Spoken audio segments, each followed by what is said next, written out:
Hey there, folks. I'm Matt Hansen, And I'm John Johnson. and you're listening to Planes, Trains, and Comic Books, the podcast where we discuss favorites we've reread, both classic and new comics we want to read, and everything else in between. And here's the comic we picked this week. Hey there, everybody. Welcome back to another episode of Planes, Trains, and Comic Books. Today, we are checking out some Femme Fatales that you all voted on, our patrons. So thank you very much for voting on that. This one is actually a book I had not read before, so I'm very excited about that. It is the book called Fatale. Just so you know, John has moved. He did a big move, so they're getting situated, and their situation has more dogs and whatnot. So if you hear dogs in the background, forgive us.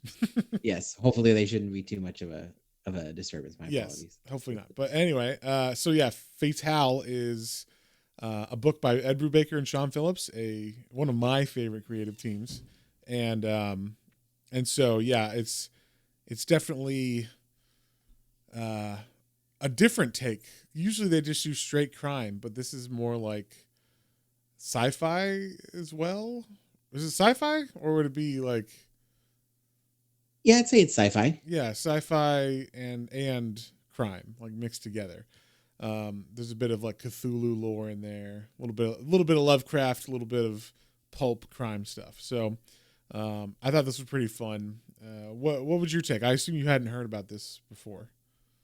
No, not at all. I mean, you kind of introduced, like, I've read some stuff from Ed Brubaker before, obviously, and then we've done what was it, Reckless, right? Reckless, yeah, they did yep. Reckless, and that was good. So I definitely was into more because I really enjoy Ed Brubaker's writing. So, but I had not heard of this until we were talking about doing the poll. Sorry, I was like, what did we do? Our monthly poll. And so I'm glad it won because this one definitely piqued my interest when it was one of the choices. So yeah, but I had not read it at all. Okay, yeah. Like when I put this on the poll, it was just like we literally were like Femme Fatales. Okay, type in Fatale, and this came up, and I'm like, oh, cool, Brubaker and Sean Phillips. There's a pretty lady on the cover. We're assuming it is a Femme Fatale book, just by the name and stuff. So luckily, it pretty much was. There was some of the books that we put on there weren't necessarily like straight up femme, like they weren't like Basic Instinct Femme Fatales where it's like she's a fucking killer, but like this one kind of is more of like it surrounds this whole crime and mystery surrounds this woman. She's not necessarily the one doing the killing per se, although maybe she is and we don't know it because this is only the first volume, and it is, I think, a 5-volume series. So maybe 6. Can't remember. But yeah, there's definitely like murders and stuff in this one, but it's not necessarily from her directly. So, but we'll dig into that as we go. But we start off with the prologue, and I thought this was interesting the way that they, I guess, do the chapters in this book or the sections. They're called chapters because we learn about, we're at a funeral in this first page, and there's this guy who died named Dominic Hank Raines, and he, Raines, is that? Yeah, I guess it's Raines. Yeah, and he was an author, like a pulp author, and there's this guy named Nicholas that's at his funeral, and it seems like, I don't know, Nicholas didn't have that much going on in his life because he leaves all of his stuff to this guy named Nick. Hank didn't have that much stuff going on in his life because he left all his stuff to Nick and not like other family members and whatnot. Doesn't Nick say he's like his like godson basically? Yeah, I think so. Okay. Yeah. So like that's how they know each other. But at this funeral, Nick is walking around and he sees this smoking hot babe. He's like, oh my God, who's this lady? It's like something about her. Like I cannot get her out of my head. She's like completely mesmerizing. And like, it's just noteworthy to him. He's like, I felt like a little little schoolboy again. I haven't felt like that in a long time. And then we cut to later that night where he is now at Dominic or Hank's house, because I will say I'll interchange Dominic with Hank. He's Dominic in the modern day. I guess I don't know what modern day is necessarily. Do they say what year this is supposed to take? Like the modern day part of it? No, not specifically. The cars that we see from that look like maybe they're like late 80s, early 90s. But I can't. Okay. No, or maybe I was maybe gonna say 2000. I was gonna say 2000s, but whatever. So close to that. And then then there's parts that are in the 50s. So when he's in the 50s, this author's name was Hank, and in the 90s or whatever modern day is, they call him Dominic. So that was one thing to get used to. And, at first I was like, wait, who the fuck is Hank and who is Dominic? Because like I was getting confused. I didn't realize that like there was the same person for a hot second. And I thought like there were two brothers or something. There's a writer and this guy and this other guy. Like, so anyway, Nick is at this house because he was left the house of Dominic, and he's looking through the guy's stuff, probably seeing if there's anything worth selling, he says, because, the guy apparently wasn't like a giant success, but, he might have had some money or whatever. But he looks through the Dominic's desk, and he finds a script for a book, or a manuscript for a book. And it was published in 1957. And he's like, holy shit. He didn't publish his first novel until the 60s. So this must be like an unpublished work, which is like, hell yeah, I struck the money pit if this guy has a following, right? So, or struck gold. There we go. We'll say. Yeah. Like money pit's a bad thing. Don't say. Struck gold. But right as he thinks that, so a car pulls up and these two goons get out and they have shotguns, and Nick's like, what the fuck is this? So he runs down the stairs with the manuscript in his hands. The guys break through the door. And as he's going down the stairs, all of a sudden Josephine comes out and starts shooting at them and murdering them. Like just totally like one shot kill. Like it was pretty sick. And Hank's Nicholas is like, the hell's going on? Like, what are you doing here? What is going on? yeah, exactly. And then like they jump in a Ferrari or whatever, and they're off, on a highway, and they're driving, and they're getting chased around by people and planes and stuff. And like the plane is literally like, it's not in the sky. It's like dive bombing them and stuff. So someone, it really wants whatever, either what Nick has in his hands, or they think Nick can give them something. And Joe, who's this woman, we find out her name is Josephine. She is, she comes out of nowhere, and obviously maybe wants something from him too, but we don't quite know what her intentions are. So in the course of this car/plane chase, the car flips, and we wake up. We cut to Nicholas in the hospital. We wake up to him. He only has one leg now. Like one of his legs got half amputated from this car chase crash. And but luckily he still has the manuscript. I thought that was funny. I was like, all right, we got to believe that in the middle of the whole car explodes. And we got to believe that in the midst of all that, the pages of this manuscript that is like 50 years old stayed together and perfect, He had it in the little sleeve. It was tucked in. It's not covered in blood. His fucking leg bleeding out or anything. No? All right. That was like the most unbelievable thing about this. And there's Cthulhu monsters in this. So yeah. But then as he's going through the picture or the manuscript in his bed, because he's got nothing else to do, he flips through it and he finds a picture of the author, Dominic, and this woman that looks a lot like Josephine. And he's like, holy shit. Like, basically, he just jumps to, it is her. It's not like her mom. It's not any of that shit. It's her. And then we cut to chapter 1. And chapter 1 is this scene that's in the picture where it's Josephine at a bar where it's the first time she's met Dominic. But in this, he calls himself Hank. So this is where I was like, okay, where are we at? What's going on? They don't say, I mean, they do say San Francisco 1956 in this panel. But going forward, when they flip between time periods or scenes, I'm like, wait, is this old or is this new? Like, is this modern or is this the 50s? And most of the time it's the 50s. So that's kind of like, if you don't see Nicholas, that's the tell that it's not modern day. You see one leg, and I will say that Nicholas has a little like gray streak in his head, like kind of like Rogue. Yeah, I mean, sure. But so does Hank. Hank sometimes when he's drawn has like a highlight that kind of looks gray too. So I was like, That's wait, true. is this supposed to be him? Is this? But then it was like, no, it's not. So, but one thing I did like about this is he's reading a book manuscript. Obviously, there's chapters in that book, and they go to like he's like on reading these chapters, and then it's like chapter 1.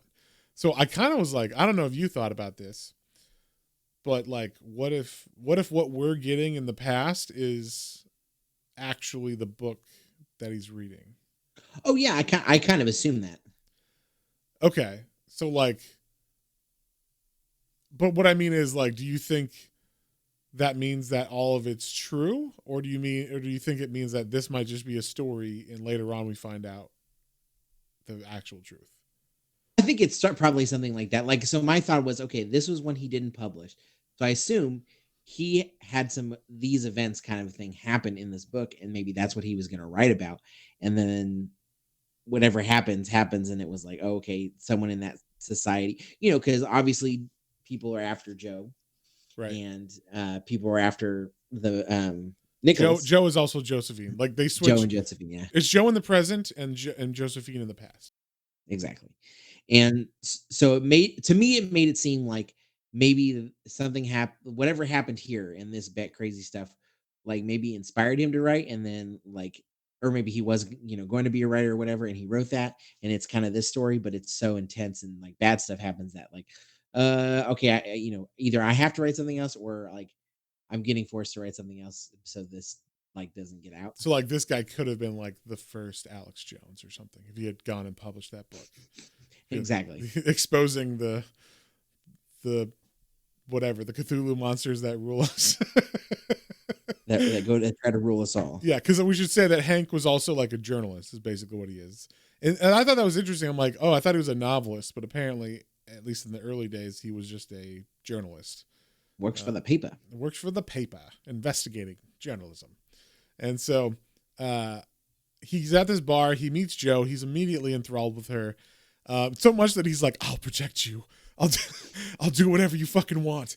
And like, he's a married man. He's got a kid on the way. He's got a pregnant wife. So he like in his head, he's like, I don't even know why I said that. But then outside, he's like, I will fucking die for you. Like he's immediately into her. There's just something about this woman. I don't know what it is, but God damn it, I'll die for you. Yeah. And so we cut away from there to like a grisly murder scene where we get introduced to a police officer and his partner. And they are at this house that's got these cult members that have been beheaded, and it looks like a scene from fucking Hellraiser or something. Yeah. Like just blood everywhere. There's an attic full of like pagan ritual stuff and everything. We've come to find out that this main detective, who's named Detective Walter, he's like the person that Josephine, well, for now we'll say that it's the person that Josephine lives with. Something a little more sinister comes up, but I'm still not quite 100% sure exactly what they are, but just know Josephine and this Walter police officer are kind of together. They do establish that these guys are kind of dirty cops. They're on the take and whatnot. And we get like a flashback as Walter thinks about this, these cultic things on the walls and his goat heads and stuff. He's remembering back to World War II when he was, fighting the Nazis, and he saw a lot of this same imagery, just with swastikas on them or whatever.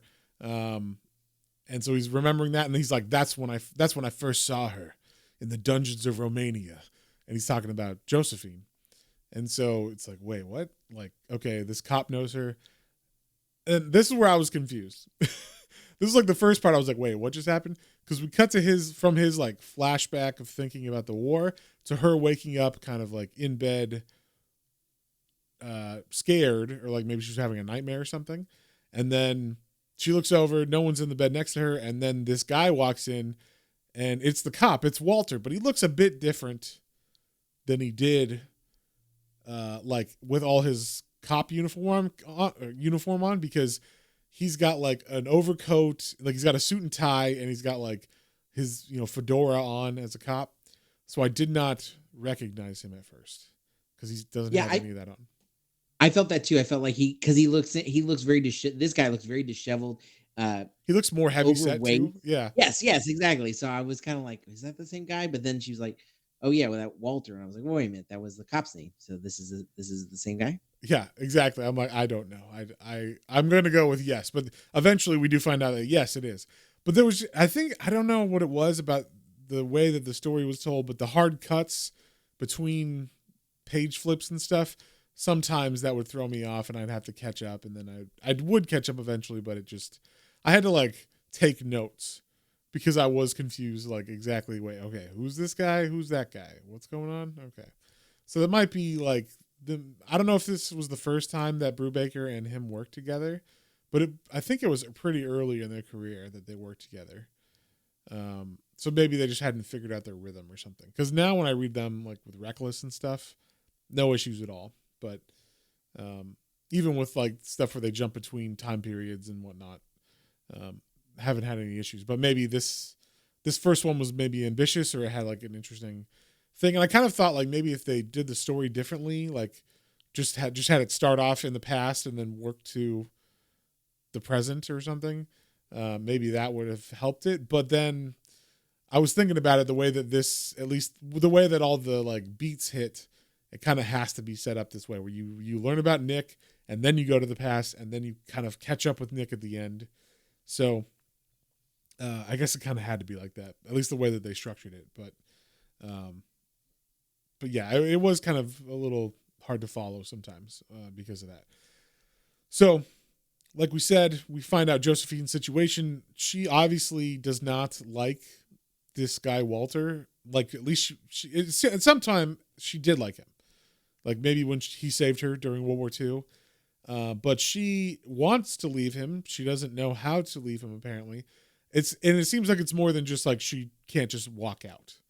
Like maybe there's some kind of magic. Also, Josephine looks the exact same age that she was in, 20 years ago or whatever. When in the 40s during World War II, and in the 50s. Yeah, almost. I guess it would be 15 years. Yeah. Yeah. So she looks the same. He looks more heavy set and different. So something seems, and also we know we've seen her in the present with Nick, so we know something's magical about her or something. But we don't know what yet. But it seems like she's not able to leave for reasons possibly supernatural. Because like he leaves and stuff, like he leaves the house, but like she still stays there. So it's like there's got to be some reason why she can't leave of her own free will. And then we cut to not Nick. We cut to Hank, who, this is after he met Josephine that night. He is, like we said, enthralled. He can't sleep. He's like laying in bed with his eyes wide open next to his pregnant wife, and he's like, I don't know why, but I just had to go like figure out what's wrong. Like something's wrong with her. She had a secret, and I need to help her out. And so he starts investigating things, like specifically the corrupt cops. Yeah, I can't remember why. Is it like, does she ask for his help? Yeah, that was what it was. They were meeting at the bar because Josephine was like, I have dirt on this cop that I live with. I don't think she says that she lives with him, but I have dirt on this cop, or these two cops. And so he was meeting with her to get dirt on these two cops. And then, and so that's why he's enthralled with her. He wants to help her out. So he's following what these cops have been doing, and like noticing some things around, like corrupt stuff that's been going on with crime scenes that they've been at, or it seems like maybe they're not doing their jobs very well, or they're on the take, stuff like that. So in the meantime, we get this weird scene, and I did not quite understand exactly what happened here. So the cop, Walter, I guess upset or like not satisfied with Josephine anymore.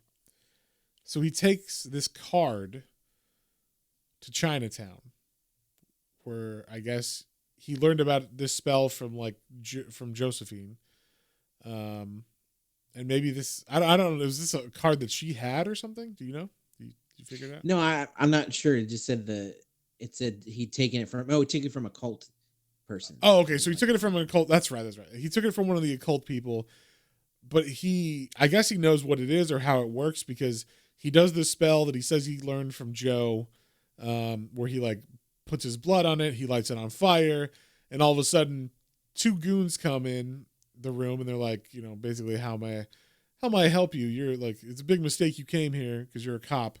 So like, what do you want? And it turns out like I thought he was just here because he was actually meeting someone, and then that like the occultic thing was a side thing. But I think these guys show up because he does the actual occult ritual with the card. Am I wrong on that? No, I think that makes more sense. Yeah, because I thought he was meeting someone at first too, but then yeah, he's kind of like, oh, okay, we'll take. Like he called them. Yeah. He's basically like, I want a meeting with Mr. Shadow. That's not his real name. That's like, I'm like from the Fifth Element. Mr. Shadow's the big planet or whatever that Zord calls. So it's like, I want to talk to Mr. Shadow. He does this thing, and then it's like, well, you can't talk to Mr. Shadow. Mr. Shadow's busy, but you can talk to us. And so yeah, basically, like I think that's what happened. He started the ritual where he called this being forth and said he wanted to talk to him. And basically, he wants to talk to him because he's dying of cancer. He's got lung cancer, and I guess he figures Josephine can't help him, so he's gonna reach out to whoever this being is that he just called forth to help him with his cancer. And the only thing that they want Josephine. So I guess, like we said, their relationship's kind of soured over the years, so he's not against throwing out Josephine to them, I guess. So yeah, he says they have something they want, and it's Josephine. So we don't know to the extent of why. Right. So then we cut to Josephine. She's kind of on her own doing. She feels the weirdness between the cop and her and everything. So she's like, she goes to his office or something. Or is it this guy, or is it? It says Booker. I don't know who Booker is. Is that Walter?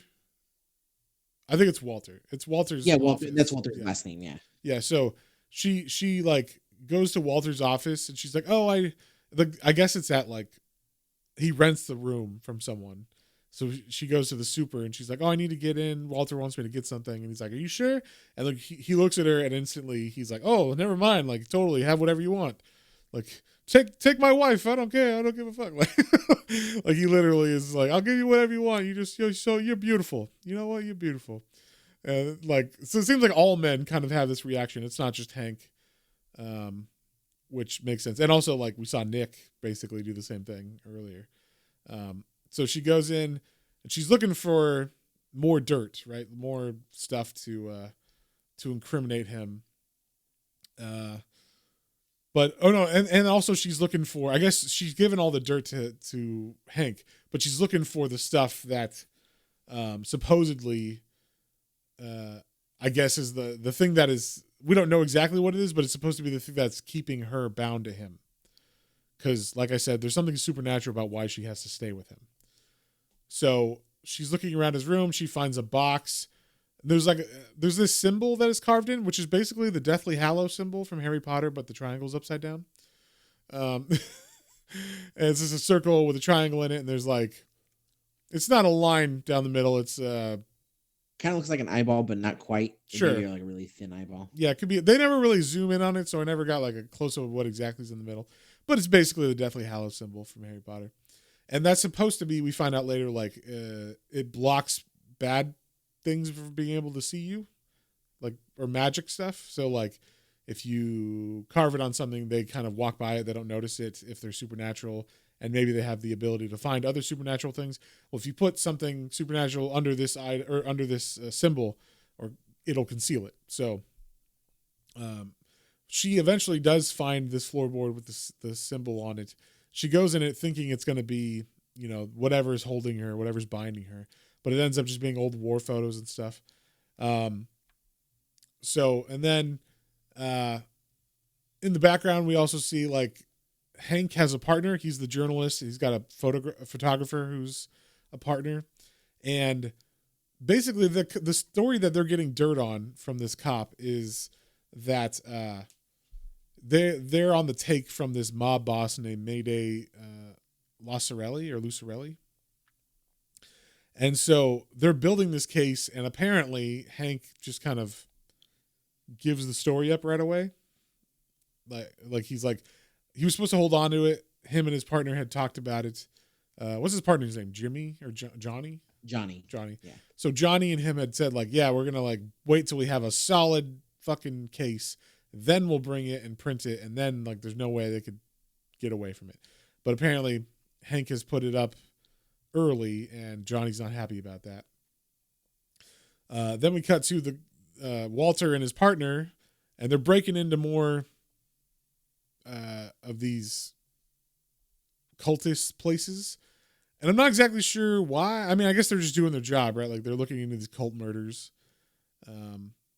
Yeah, that's like the case that Walter is on, is these string of murders. Right. So they're just doing their regular job. This isn't. He's already got the card, and he's called forth this whatever being from these cultists. But I think he's still trying to figure out, kind of for us as the reader as well, like what were these guys doing? Like what do they worship? You know, that kind of thing. So. Walter eventually catches up to this guy that runs from the scene, and as he beats the shit out of him, all of a sudden, like I should mention at the Chinese place where he did the ritual with burning the card, he had said, I want to meet Mr. Bishop, and they're like, well, you don't get to talk to Mr. Bishop, you got to talk to us. And he's like, no, you tell him I want to talk to him. So now as he beats the shit out of this guy and the guy gets knocked out, all of a sudden from his unconscious mouth we hear like, Walter Booker, the bishop will meet with you. Like, you know, it's like he's talking through this guy. I thought he was dead, but apparently, I don't know. I guess the guy is not fully dead. He's just beat the fuck out of. So, because he does wake up like after this guy's done talking to him, and he says like, "Oh, I want to meet with you alone at this place." So, Walter's like, "Okay, I'm gonna be able to make my deal." He's happy about that. He hasn't made the deal yet, but we know later on what the deal is that he's gonna give Josephine to him. So, yeah, we get a little bit about Johnny, the Hank's partner, getting mad that he's selling it, or he's giving the story too early or whatever. But really, what is interesting about this scene is we just see like Hank is just infatuated with Josephine, and he's like that. That's why he needs it to come out earlier, because Josephine needs it to come out earlier, right?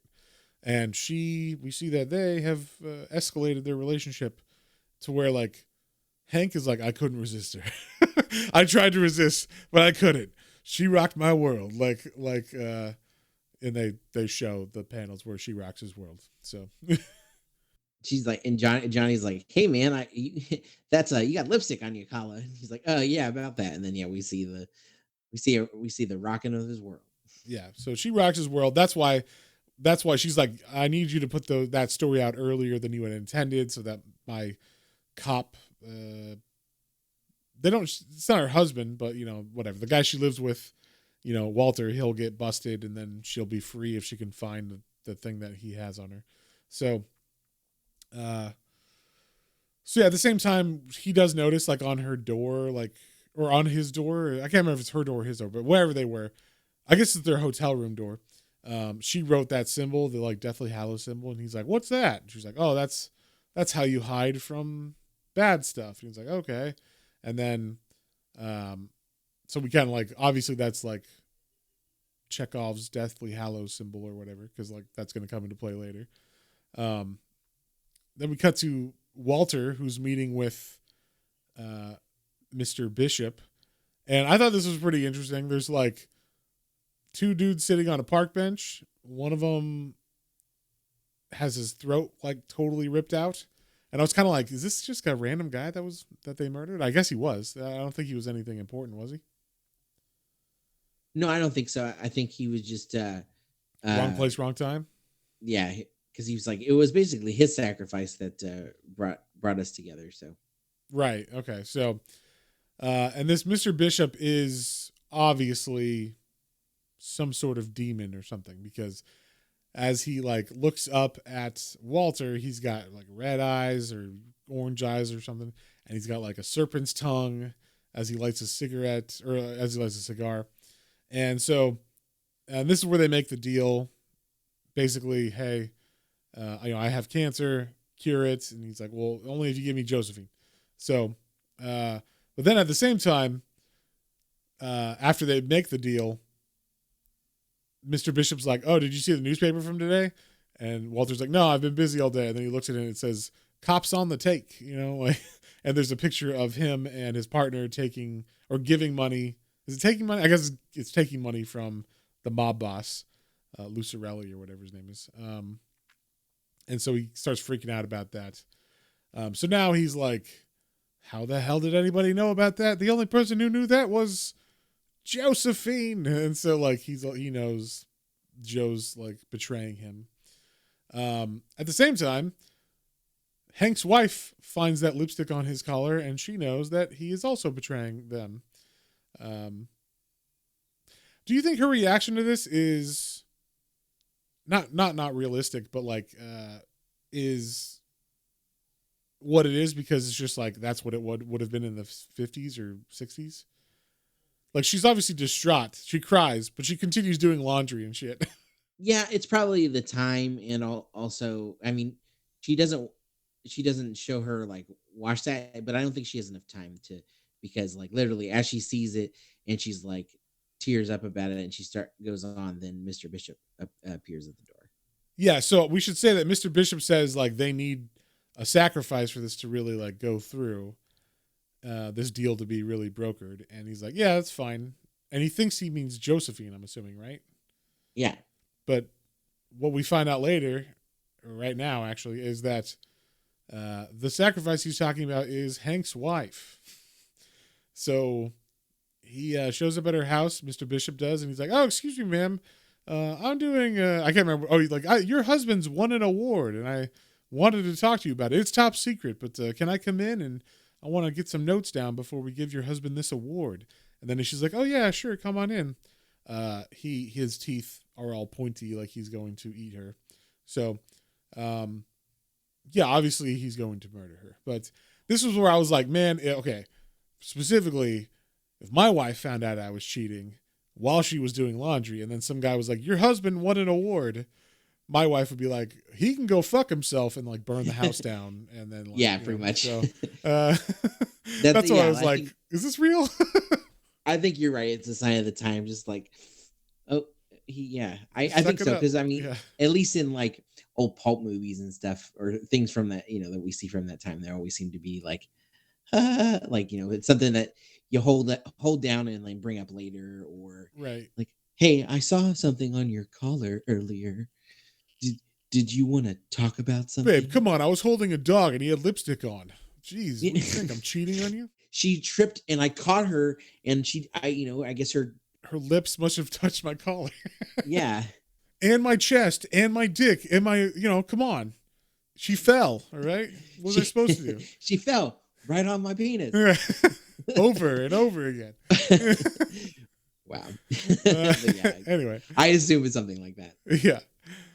So then we get like the first interlude cut back to modern day. Which this is why I was kind of like, okay, I knew this was modern day, but it was definitely like, okay, what is the, like, it had been enough time that I'm like, I don't understand what the point of, or like, what is the mystery here in modern day? Because as of now, we just know Nick met Josephine. He was at the house. He got jumped by two henchmen that look oddly familiar from Mr. Bishop's henchmen. And then he lost his leg. So we don't really know what they're after, or what this was all about. So we see him at the house. I'm assuming a couple months later, because he's walking with a cane and he's got a, what's that called? A mechanical leg or whatever. I don't know if it's a wooden leg, but yeah, it probably is, I guess. I don't know. But prosthetic leg. There you go. Thank you. It was the one-armed man. That's all I Um, so, but he's walking upstairs and shit. So it seems like he's pretty well adjusted to it. So it's got to be at least, I would say, like 6 months later. I don't know how long it takes to recover from a lost leg. At least enough to walk around on it, but even with crutches. But it can't be that fun. And you should know because you just had a foot injury. I didn't lose my leg, but I just broke my foot a couple months ago, and that sucked. So being on a scooter, You thought it would be a much quicker process than it was. yeah. Well, the doctor kind of insinuated that, and then was like, "Oh no, totally it'd be like 2.5 months." So, oh, thanks.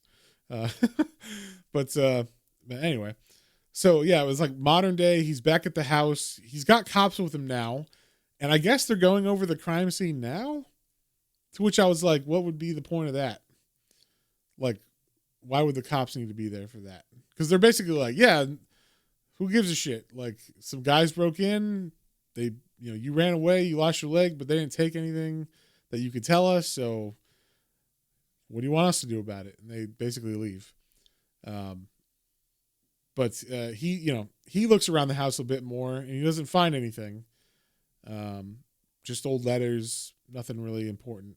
So he goes back to the only piece of the puzzle that he has for real, which is the manuscript, and he starts reading that some more. And there was a part where he talks to, like, I guess the publisher, which is super fucked up. But there's like a publisher who's like, I guess it was Dominic's old publisher, and she's like, so I know you got the house. Did you find any manuscripts? like she's trying to figure out if she can get him to publish anything that he finds. It could be worth some money. Yeah. So he's like, no. But this is where like he kind of goes through the accident in his head when he's like, I was completely, hit on the head, out, covered in blood, lost a leg. Josephine, not a scratch on her. She pulled me out of the flames.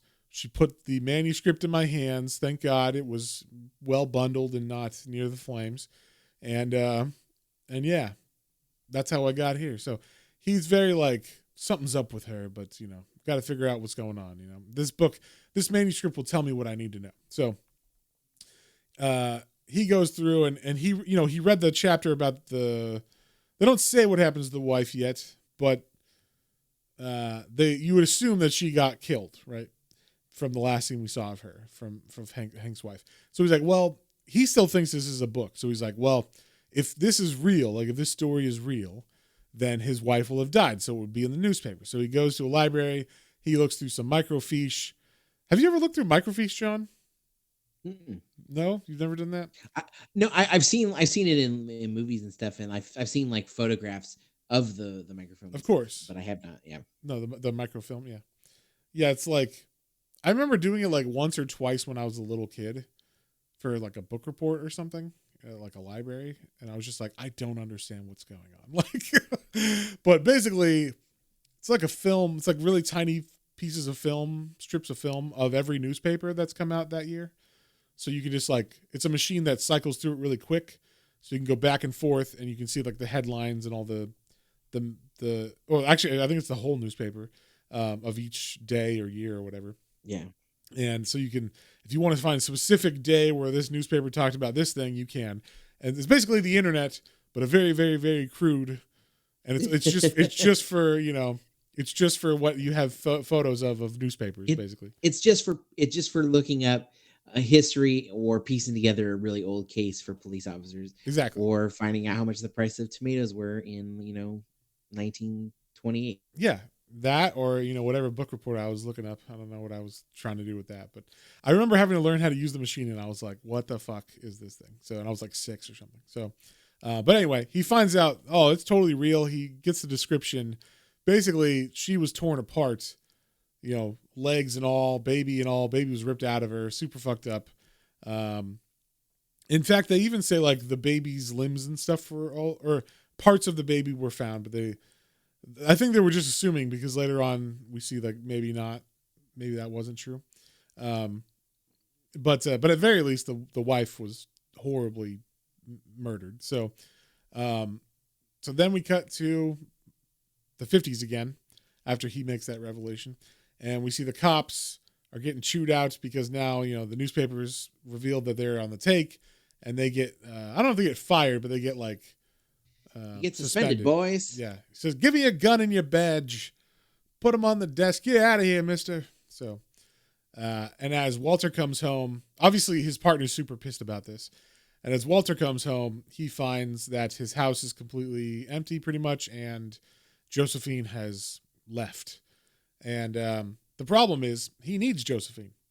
He needs Josephine because that's part of the deal he made with Mr. Bishop, who is the big bad he raised with that card burning. So he's like looking for her, and their super says like, oh, Josephine, yeah, you just missed her. She left 2 nights ago. She hasn't been here, and I think she took all her things, So he's like, fuck, I need her because I made a deal with this demon or whatever, and I gotta pay good on it. So as he gets in his car to go search for her, all of a sudden we see 2 goons in the back seat with shotguns. They knock him out, and they tell him like, you better have what we want. You better get it, and you only have like, I think, a week or something to get them. 3 days 3 to days. make the delivery. Yeah, exactly. I always thought these guys look a lot like the German bad guys from Indiana Jones. The sunglasses and the hats. And I kind of figured they were, since all the cultist stuff they saw it had Nazi.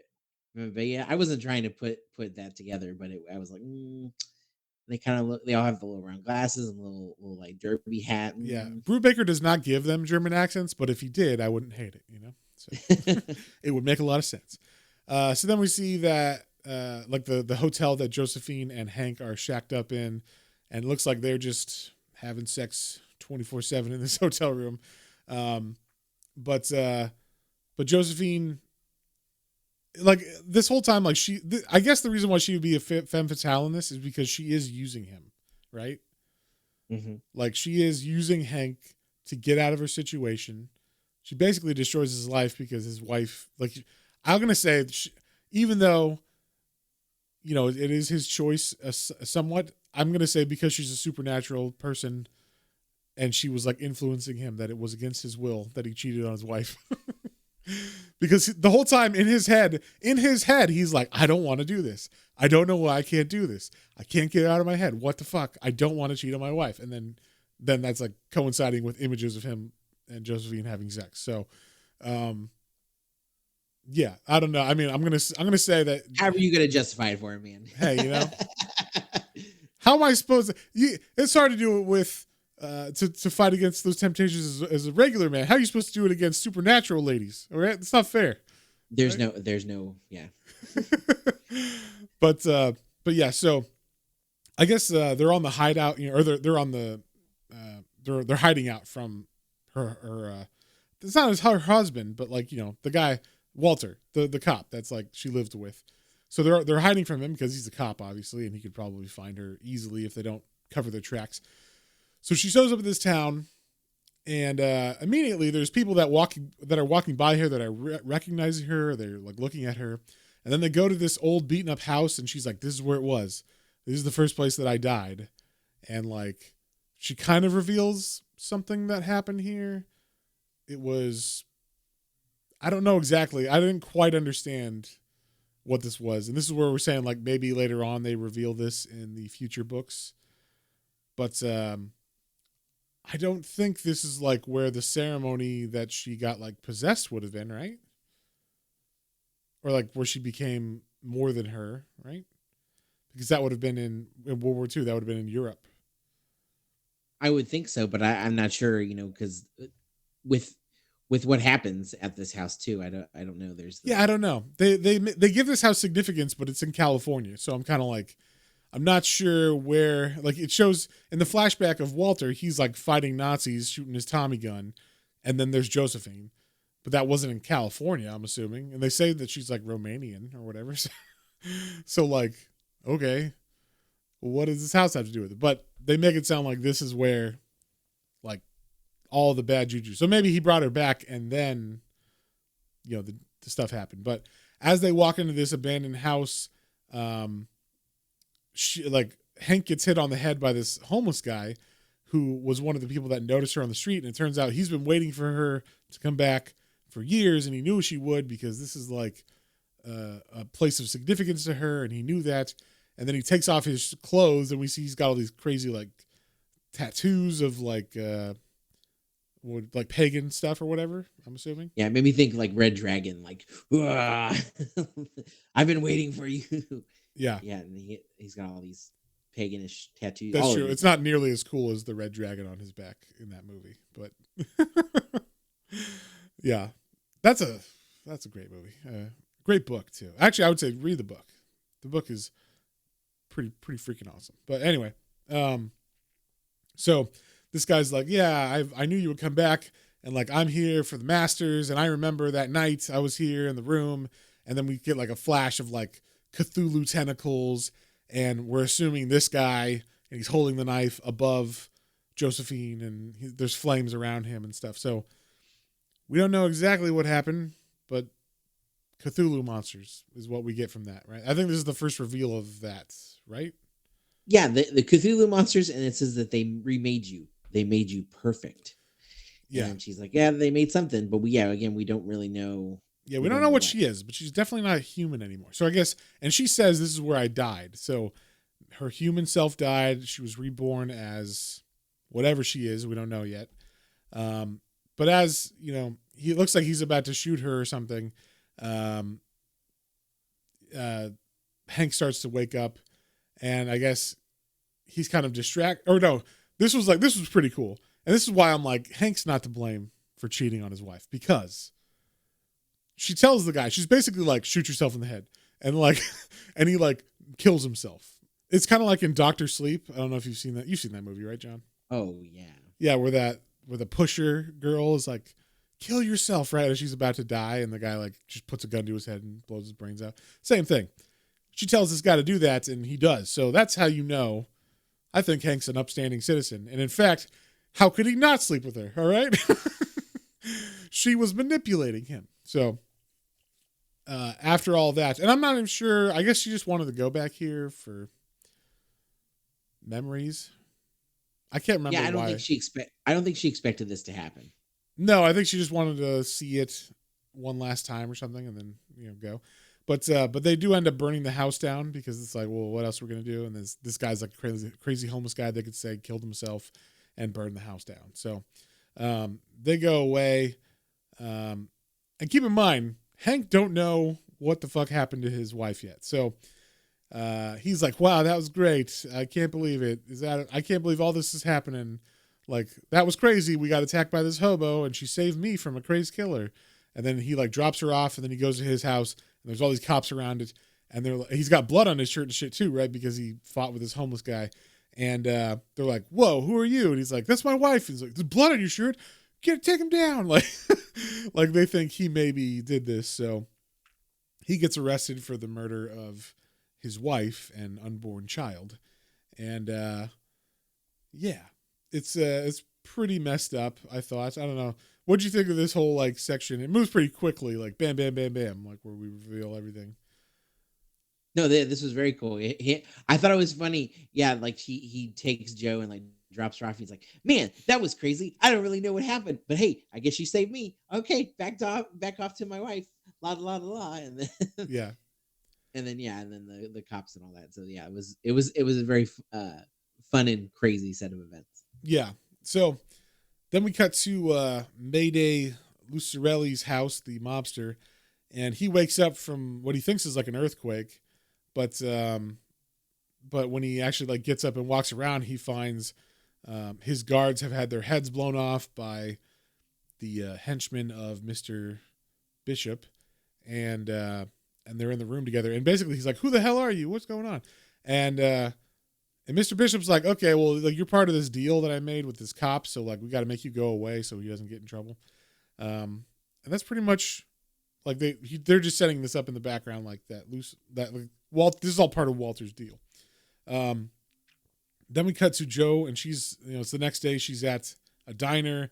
She sees on the table the newspaper for the day, and it says Grisly Murder. And she looks at it, and she knows, oh, exactly what happened. Or she reads, oh, it's Hank's wife was murdered. And so Hank's in prison, or Hank's in jail, and they're questioning him for like hours and hours and hours. They're interrogating him. And people are like, we know it was him. We know. And of course, the people on this case, they're thinking it's linked to possibly the occult murders or whatever. So they're like, yeah, the cops that should interrogate him are going to be, or the two cops that are arguing to interrogate him because they're saying it's part of their case are Walter and his partner, who have an interest in beating the fuck out of Hank or murdering Hank, or maybe making him confess to something he didn't do, because he's the one who outed them to the press, right? So eventually they get turned away, and their boss says like, no, you can't interrogate him, go away. Josephine shows up at is it at it must be at the actual police station. And then there's like Walter and her have like a heart-to-heart where he's like, why'd you do it? And she's like, well, I had to protect myself, and you have the thing, and I have to stay with you, and I just wanted to get away. And this is where we kind of see like, oh, he's got, like, it's kind of been talked about, but it's more confirmed that there's like, he's got something that he found in World War II that like makes her stay with him. Like if he has it, or whoever has this thing, it's almost like the genie lamp or something. Yeah. Yeah. Yeah. Like whoever holds it has hold over her.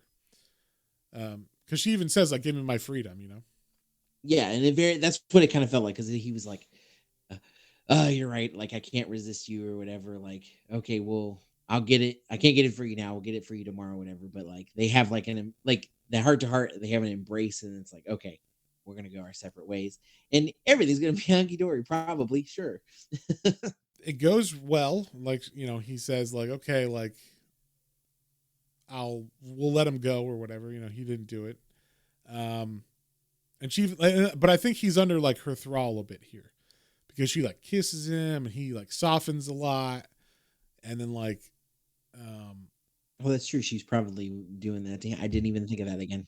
Yeah, she's manipulating him, because then he like calms down. So he like falls down to his knees after she walks away from him, and she's like, don't let me down, Walter. So he falls down to his knees, and then he has this flashback, or we get this flashback of like, Walter Booker was born with special like sight. And basically he's always been able to see like supernatural shit. And which is why when he was in World War II, he kind of like went down some different alleys than maybe his friends would have gone. And he found, Josephine and whatever else he found from the Nazi occult stuff. So, but then like he starts to think about it, and he's like, hold on a second. Like, he lets Hank go, but he definitely is like, if I let Hank go, he'll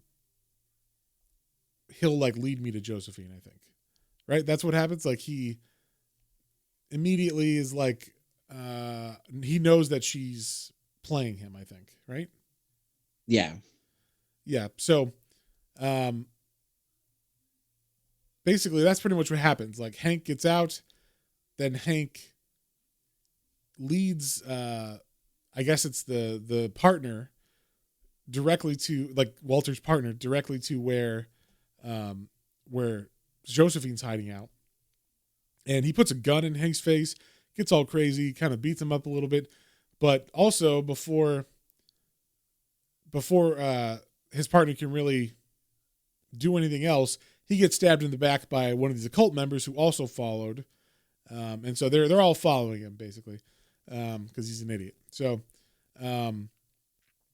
Walter, I guess he knows where the meeting's going to be, where like the last meeting is going to be, where he has to have Josephine, because I think she says she's gonna show up to him, right? Like she says she'll show up there. They're going to show up at this place that they used to frequent together. Right, but that's because that's where Oh, that's right. He's setting her up. He says like, oh, we should meet at this place that we used to meet up when we first got back to the States. And she's like, okay. And then that's where he told Mr. Bishop that he's going to meet for this last like hoorah, where he's going to give her Josephine, or he's going to give Mr. Bishop Josephine, and then he's going to get his cancer cured. So that's what's going on. Okay. So there's a lot of moving parts in the story. So, but he knows a little bit of magic. So he carves that Deathly Hallows symbol on his arm. so that I guess he's hidden from evil. And so he goes, like the place he tells her to meet him is like this cliffside. So he meets her there, and she's like, "Oh my god, like you snuck up on me. That's so weird. Like usually I can sense you no problem." And then he pulls out this package, because that's what he said he's wanting to meet her there for. Like he's gonna let her go free. And so he hands it to her, and apparently it's some kind of manuscript of an unspoken language that drives people crazy if they study it too long. And somehow that binds her to him. They don't really explain it too much. It's just, it's, what's it called? I can't remember what it's called. They just said it was on an altar from that day, quote unquote, and that he took it. It was on the altar from that day. Yeah. Along with her, The whatever. day he saved her. Yeah. Yeah, he saved her, but this little piece of paper was on the altar in the room that she was in and all this stuff. So like, basically he saved her, and then he reveals like, okay, yeah, like I knew what you were doing. I know your plan to like get out of here and run away and all this stuff. And like, I'm working this murder because it's ritual sacrifice, and I'm the one who summoned him and stuff. And then we find out, she sees finally that his hand is bloody because the blood is running down his arm from where he cut the sigil. And then he hits her in the face with a blackjack, and she gets knocked out. This is one part I was like, I feel like Josephine wouldn't have got knocked out by that, because we've seen her survive like a car crash directly, Have you ever got hit in the head with one of those little blackjacks? No. Blackjacks? But I also have not gotten blown up in a car crash. That's true. And I would assume the car crash would be hit harder than that. So probably. I don't know. I'm just going by what they've established. So now we're at like the kind of end thing where we cut to Hank. He is now tied up. He's being used for bait against her. Mr. Bishop has him tied up with his occultic people. They're going to, they're waiting for Walter to bring Josephine here. But there's like a well. It's underneath this city. There's like a well. In that well is, I'm assuming, some kind of eldritch Cthulhu god that they're going to feed people to. They're saying the last time this happened was 1906, so we can kind of assume that that was when Josephine was turned. Maybe. What do you think about that? I think so. It says that in the depths and the bowels of San Francisco, and this is where her predecessor died. So I don't know if it's something where she took over from whatever happened then, but I assumed it was something like that. Walter shows up, and they're like, "Oh yeah, finally you're here." So Mr. Bishop comes out to see and make sure for sure he's got Josephine, and he opens his trunk and she's there. She's tied up. He's like, "Hell yeah!" But then he's like, "Oh, I need my lighter. I'm trying to light a cigarette," and he pulls out a gun, and then like shoots the two guys that are like the two henchmen that are with Mr. Bishop. And then there's a kind of a fight. And it turns out there was one more thing that he took from the altar besides that piece of paper with the unspoken words on it. It is some kind of stone dagger that we're going to assume is special and can kill this guy. They don't really explain how or why. But that is it. That is like, they're like, okay, the stone dagger was on that altar. We're going to assume it is magical. So he does cut Mr. Bishop. And Mr. Bishop is like, "Where the hell did you get that thing?" And he does like run away from him. But Walter follows Mr. Bishop into these tunnels. And, there's more than just one henchman or a couple henchmen there. There's like, the occult members and everything. So he finally tracks down Mr. Bishop. And as he's about to stab him, Mr. Bishop, we see him like putting his blood into the well. And then, like, as he turns around, as Walter comes up on him with the knife, we see his face become all like Cthulhu monster, and he gets like tentacles and shit. And then there's a big struggle and a fight. In the meantime, we see Josephine going to save Hank, and then Walter is able to push Mr. Bishop into the tunnel or into the well, which starts a big earthquake. So I guess, because the eldritch gods are rising or some shit. Or they're unpleased. So everybody starts to run out. Of course, like stones are coming down and falling. Everybody is trapped, except, of course, you got Hank and Josephine at one end of these tunnels, and Walter who's coming out, and like dodging all these rocks and everything falling. And as they come around a corner, Hank sees Walter, but he doesn't know that Walter is good and on Josephine's side, and he shoots Walter, which kills him. But luckily, Walter's like, don't worry, like I was gonna die anyway. I was dying of cancer. More importantly, I got this, like something for you, something that he's gonna need, And he pulls something out of his pocket that's in a handkerchief, and he gives it to Josephine, and we see it's eyeballs, orange eyeballs. So they were the eyeballs of Mr. Bishop, because I guess they know he's not gonna be dead forever. He just fell in the well. So they leave Walter there to die, I guess peacefully. And then we cut to Hank and Josephine on the road, and we see like I guess because the way they left it, maybe the way that they reported it, it says cop dies solving murder. So they let Walter die as a hero. And because I guess technically he did do the right thing. And do you think that's because she influenced him? I'm wondering if it was either the influence or maybe she just felt bad because of how it all went down for him. Right, but I mean, what I mean is like the influence of like, do you think Walter changed his tune and actually went along with her plan? Because he was pretty hell bent on getting cured for cancer. I mean, he did all this other stuff. That's true. It must have been then. Yeah, it must have been her. So once again, another point for Femme Fatale, because he dies potentially from her and her talking ways. So yeah, we see that Hank and Josephine are like now a couple, and I don't know about you, but it seems like he's pretty not shaken up about his wife anymore. No, he seems pretty fine about the future that he's chosen here, and yeah, I think that might be due to her as well. Just gonna say. Also, they make her look a lot like Jackie Kennedy in this last couple panels. She's wearing that like same pink outfit or whatever, purple pink. outfit. Yeah, that's true. I didn't put that together there. That's funny. But maybe she got JFK's head blown off too. Who knows? But yeah, I was like, like he's real cool about this whole thing. But I think, like I said, I think all of this is actually her influencing everybody around her. She's manipulating with her Cthulhu woman powers. That's what I think. Then we get like the very end of this comic, right? Oh, wait, go. I was just saying the more we kind of went back through this a little more, it definitely made it seem like, she was a little more influential than I thought the first time. Yeah, me too. Like as we're talking about, I'm like, oh, this is definitely Femme Fatale, because like everybody's dying around her because they're listening to what she's saying, and we find out through this that she has like persuasive powers. So, and like strong ones too. Where like you could just tell someone to blow their head off and they do.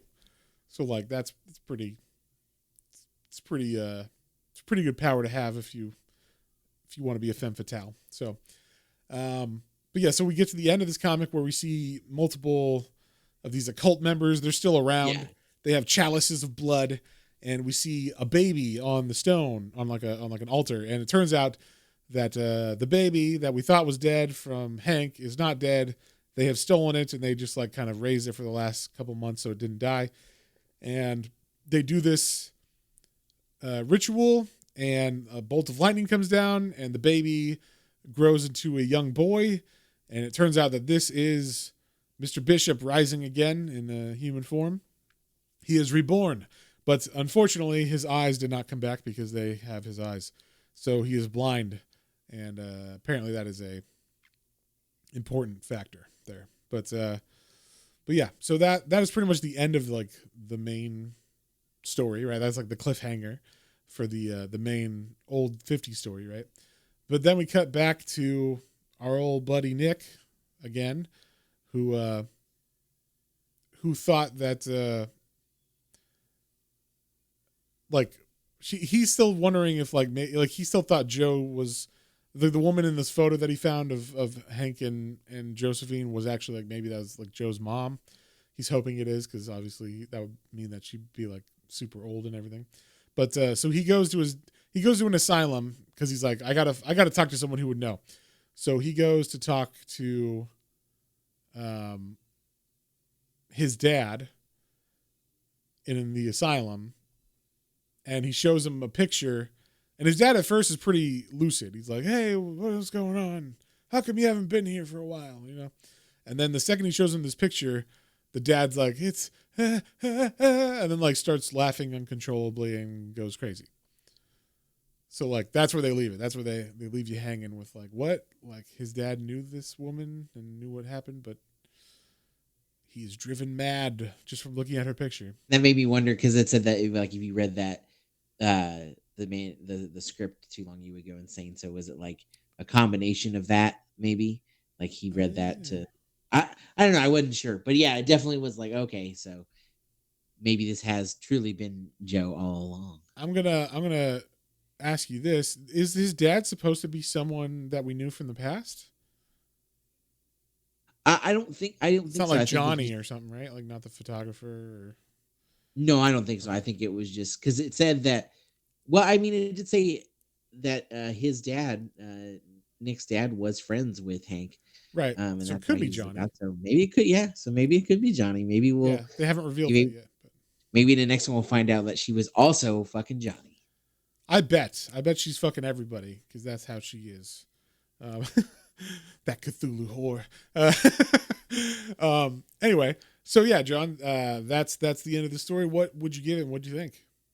I enjoyed it. I think I even going through the second time, I definitely still saw the places where I was like, wait a minute, or what time frame are we in? Right. So like there was still a little bit of that, but overall, I think the story was solid. It definitely, as we got more into, uh, you know, what her connections to things were, I think it got really good. And yeah, I enjoyed it a lot. The art is really fun, especially when you get anything related to the horror elements, the Eldritch God elements of this. Anything with Mr. Bishop out of the shadows, I thought and you were gonna say anything when she's naked. no, I mean, the all of that was done You're like, oh, very. I mean, yes. No.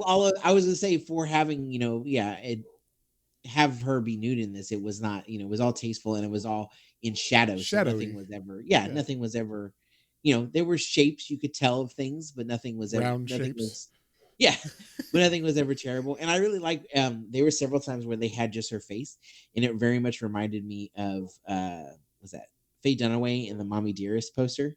Okay. Like Yeah. it just very intense with her face.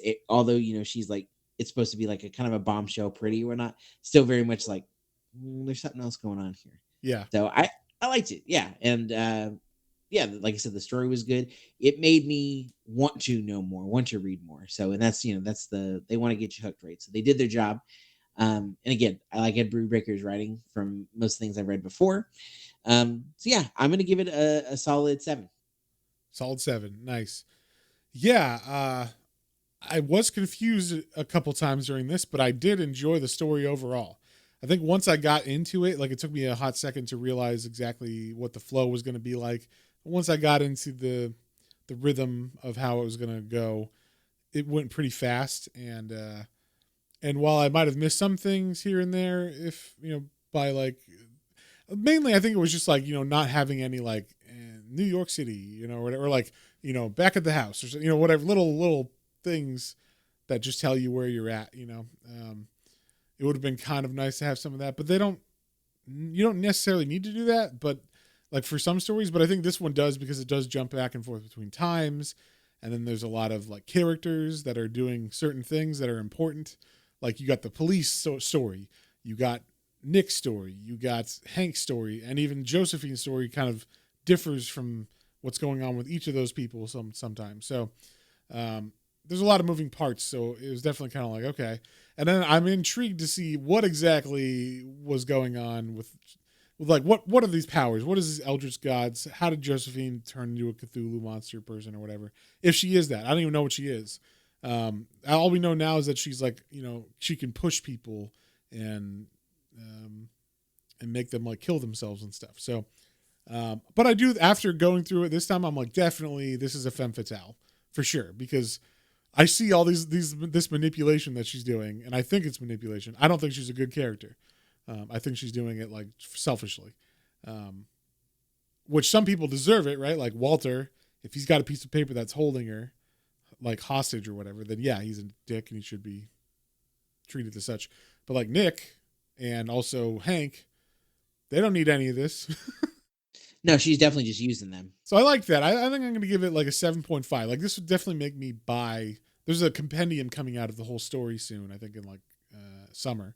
And I'm like, oh, I would totally buy that now, because I feel like the story would stay at least this good and probably get better as more is explained. So, yeah, 7.5 from me, 7 from you.